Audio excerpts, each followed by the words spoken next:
What is up, everybody, and welcome back to one of my first course reviews of 2022. I've been fairly lazy and playing courses that I play often or I like a lot, and it's refreshing to have the old format back once again, 2 weeks in a row.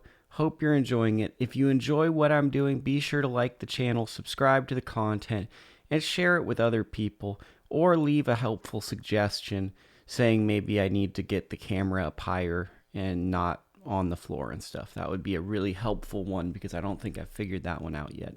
Del Monte Golf Course is a really, really nice golf course, and it's part of the Pebble properties, but it's not in the Pebble Resort area on, I think it's 18-mile or 19-mile drive, whatever the drive is. It's actually in Monterey near a Hyatt, and it's actually very discreet, becoming one of my favorite Monterey destination golf courses just for the sheer fact that there's a lot of thought that goes into it. So I would say Del Monte to me, which is an older course, reminds me of Poppy Hills, which reminds me of Pinehurst. And let me talk through why. Del Monte is a very short course in theory. All Del Monte is laying up. You can hit 3-wood. I'm a terrible driver as the ball. Everyone that watches this channel knows, I suck at driving. It's embarrassing. I love to snap hook, give up on my drive. It's like a big mental hurdle where I don't have a lot of positive thoughts when it comes to driving. So a course like Del Monte, I played it from the white tees. It becomes like how do you hit approach shots? And I'm also not that great at approach shots. That's very hard. But where the course becomes interesting and why this course is not the same, but what I visualize Pinehurst number 3 to be like is it's a lot of tricky greens that roll very fast, and if you get above the hole, it's going to be very hard to make a 3-putt. As I played last week in Silverado, some of those side hill putts that you didn't get to see out of respect for my playing partners, you'll get a 10-foot putt coming back if you're on a side hill. Well, Del Monte is not as fast as Silverado, but you'll have a 5-footer. And on a local MUNI, I feel like you'll have maybe like a 2-footer. So that's the difference that you face here. I think the big thing that I noticed was just how much slope, undulation, and how firm the conditions are. The ball typically hits and repels as opposed to craters, which is different from Silverado, where Silverado you can actually get the ball in high and stop the ball. I found Del Monte was a course where you wanted to run the ball in. Del Monte was a course I didn't really know a ton about before booking it. The price point was $110, which I think that's fairly fair for the golf-rich area of Monterey. I think it also encourages people to become a Dukes member. If you become a Dukes member, you get cheaper rounds at Del Monte, and it's kind of a way to encourage people to pay a $400 price point to get reduced green fees if they play these properties a ton. I think it's a hidden gem. That's kind of like the word that stands out to me. It's a course that's easy to overlook because it looks very much like a MUNI, but it's a very nice MUNI. And it's a course in which a lot of what you have to do, you're relying upon shot-making ability. So I think that courses like Pacific Grove, even Bayonet, they're probably going to be more notable to the average golfer because Bayonet is really hard. Everyone wants to see how they do against hard courses, maybe shave a stroke or two and talk about how they were able to shoot like a 82 when they shot 90 or something. Pacific Grove just has some awesome concept holes and it's really short. Del Monte is just peaceful. It's just a really enjoyable, fun course. And the only thing I would say is if you have a big left miss, pretty much left all day can possibly go into houses, which I'm not super keen on, but I mean, that's just the way the course is. It does open up in parts. I believe they redesigned 17 and 18. So 17 and 18, 17 in particular, which is a par 5, goes right to the Hyatt. And it's a very strange ending to the course because the ending to the course, actually, you're like feet away from the Hyatt patio. So if you airmail the green, you're basically going to go into the hotel. 18 just comes back up to the putting green. Very, very interesting course. If I'm trying to think of a standout hole, it's really the whole back nine where you start to get that 279 par 3. The 11th is a good hole. 12, this par 3. 13 is a really short par 5 where you'll see what happened to me there. And then 14 is a frustrating 225-yard par 3. That run of holes is just really enjoyable. So when I played this course, my thought was maybe this is what Pinehurst number 1 feels like. Maybe this is what Pinehurst number 3 feels like. It feels like a course that would be in the Pinehurst properties, that would be one of the less heralded ones, but really enjoyable if you just go out to play golf. And I think Del Monte is a course that most people would find very enjoyable. And it's kind of good for every skill set, which is another thing that I think a lot of golf courses don't often take into account. I'd take at least 5 golf balls. You've already heard the price point. The greens are very fast. I think for most people's standards, the greens are fast. And it's going to be a clinic on how good you are at getting the ball up and down, because that's really what this course comes down to, is your short game and your ability to convert for par. Didn't film the tee shot. I was running late. Hit 3-wood on a par 5 2 times and had a lob wedge in, so that was a good job. And this was a really rude awakening. It's just a straight uphill par 5. I actually 4-putted that, which really, really sucked. Everyone was like, well, you got on in reg, and then I 4-putted. Second hole, position hole, play to the left, but houses come into play. Didn't really understand where the hole was.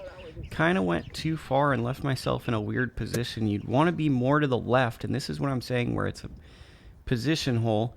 Had the trusty lob wedge again, so I'm hitting lob wedge in on approaches, and this is just no confidence. So that's over right, and I actually made a bogey, +3, mostly from 70 yards in. Next hole, third hole. As you can see, pretty cool little views. Pretty wide open. It's just a little tight down the left-hand side. Once again, smoked a 3-wood.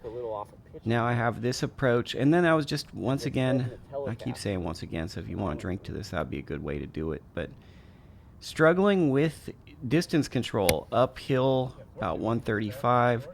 Didn't trust fully a pitching wedge. Wanted to knock a pitching wedge down. Went to the front of the green. But first par of the day, 2-putted that. Lego. Now this is one of the cooler holes on the course.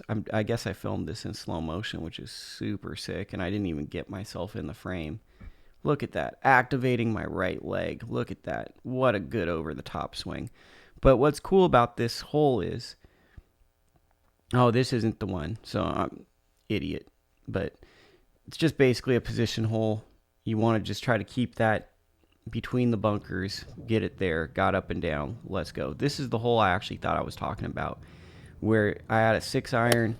You're just putting it into the fairway. It ran out to the fairway, and then this is once again lob wedge city. Had 70 yards, wind behind me, and this is the Ultra Lukie Super Airmail, which is really a good feeling, where it's like I just flew the green. This green is front to back, so you really want to stay below the hole on that one.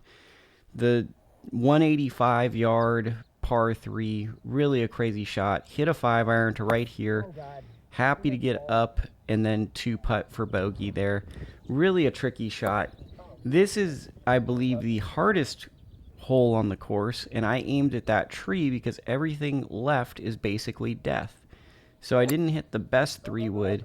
It's not the longest hole because I had a 9-iron into this green, but as you can see, touching on that left-hand side, if you go left, you're going into a street. So oftentimes at Del Monte, it's a mind mess with you because it's all about position. Put that to a good spot, miss the birdie putt, we'll take the par. Such a cool view from atop this tee box. I totally took an unbrave shot and played to the other fairway. Don't ever do this. Del Monte staff will hate me for doing this. And then I almost hit the perfect shot there. Everything's rushing. I'm sorry about that. But made bogey there. It was 95. Wind in my face. Hit the gap wedge. Wind knocked it down. So sick. As you can see, I love just using my arms in my swing and not my body. Missed this par 5 way out because I was so scared of going left. And then you're going to see, hit the tree, And then I have this shot, which was about, I'd say about 215, 220, 5 wood. And this is a really cool moment of the round. Good tempo, acting like I'm Tiger. Let the people clear. If you're to the left, there's just a straight fairway that goes downhill. It's pretty cool. But I actually flew that onto the green, and I made my mom proud and stuff. That's what the hole looks like, because you'll never see it from how I played it. And that's where my 5 wood went. And people were like shaking my hand. They said, hey, you seem like a good guy. The 10th hole here, or I believe this is the 10th hole, is probably a hole that most golfers love playing. Once again, be aware, if you go far left, you're probably going to hit a house. It's 279, totally drivable for some golfers, probably, I'd assume. But I hit a 3 wood, it ran up there nicely, had about 40 yards. I'm futzing around, all types of stuff. And then I just tried to kind of keep this below the hole, because that is the kind of the trick to this course, or the trick I learned through my round, is if you can stay below the hole, it's not about how close you get the ball to the hole. You just want to be below the hole. So hit that good tempo. This is a straightaway hole, but there's 2 bunkers that guard. I wanted to give myself a short wedge in. This super pull, there's a bunker actually shorter than this that you have to clear. Then there's a bunker long, put it in that. And now this was just such a rub of the green. Just a weird lie, and I was about 2 feet from that being such a good shot. Nicked it, and then got my bogey because I had it on a good line. I hit my new irons thin sometimes, unlike I've ever hit any other clubs, and I think it's the weight of the club as an excuse. But I got that up and down for bogey, caught that thin. This was just so unlucky. It probably would have been out of bounds. That was a draw. Or I think it was a draw, and it hit the tree. Reload a provisional, smoke it. That was like smoked. I had like 160 in for that one. And then my drive stayed in play, so I guess it wasn't unlucky. So I had like 300 yards because it hit the tree and hit the fairway. From there, I had a pitching wedge. Once again, kind of a theme of this trip is like I'm not believing in my ball striking ability at all, and it's kind of like, when will the ball go right? Because I'm so sick of it going right to left. It's just like terrifying me because it feels like no ball will start on line. 2-putt in, really cool par 5. This is kind of like the mean-spirited hole that I talked with the playing partners I was with, where it's like, this is just the obnoxious 225 MUNI hole that's like, see, we have hard holes too. You have to hit good golf shots. It's like the inferiority complex of a MUNI golf course. And it's just, I hit a 4-iron, tried to run it up there, I hit like the lip of the bunker, you can see, and it ran back in. And then this is one of the best shots I hit all day. Just a nice, smooth 54, and that almost spun in. That was like right at the edge. So I was pretty pumped on that. Just snap hook with the 3 wood. I tried to take an aggressive line and turn the corner. And this is what can happen to you at Del Monte. It's not the longest course, but when you get in trouble, you have to really be smart, because there's no play there. Had to just take my medicine, get it out, and then I'm playing up and down for par. Somehow this felt way more fun than Pacific Grove when I had driver woes. I'm not sure if it's just because this is the first time playing it, but it does offer to me a little bit more replay value because you get some really unique shots. I thought this was a par 5. This was actually a par 4 that's 420, so it's a regular length one.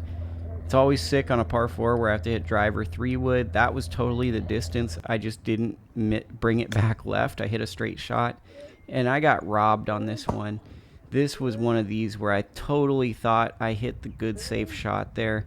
There's a massive slope that goes right to left, and it just, because of the way it hit on the rough, it killed some of the side spin, and then it just stayed, and I 2-putted for bogey. Not that anyone really cares what my score is. Once again, super left miss. I love when I'm missing the driver left, because it's like I have no confidence. And then look at where my ball ended up. This is like one of the most laughably bad shots. Kind of tried to get heroic and tried to force it around the tree. Ended up back in the trees again. Had a 6-iron though, which tells you how short the par 5 is. And if you look, you can see the Hyatt down the right-hand side, and then look at how you approach it. You can actually, if you overfly the green or take the wrong club, you can go over. Just caught too much ball there. It went a little too far. 2-putt bogey once again. Bogey golf, but it's a little disappointing because it doesn't feel like I'm hitting a ton of consecutive good shots, which always is discouraging. Once again, not the greatest contact, but I wasn't mad at how that ball traveled. These holes are just really good Muni golf holes. Once again, all left is bad, and that was a 9-iron that I flew like 140 with the wind behind me uphill. It's just the traditional rich, good course, uphill par 4 to end. What's up, everybody? It's your good friend Lukie, and we're trying to get to 1,000 subscribers. So be sure to smash the subscribe button as hard as you hit your driver, and also leave a comment for any golf course you want to see us play in the future.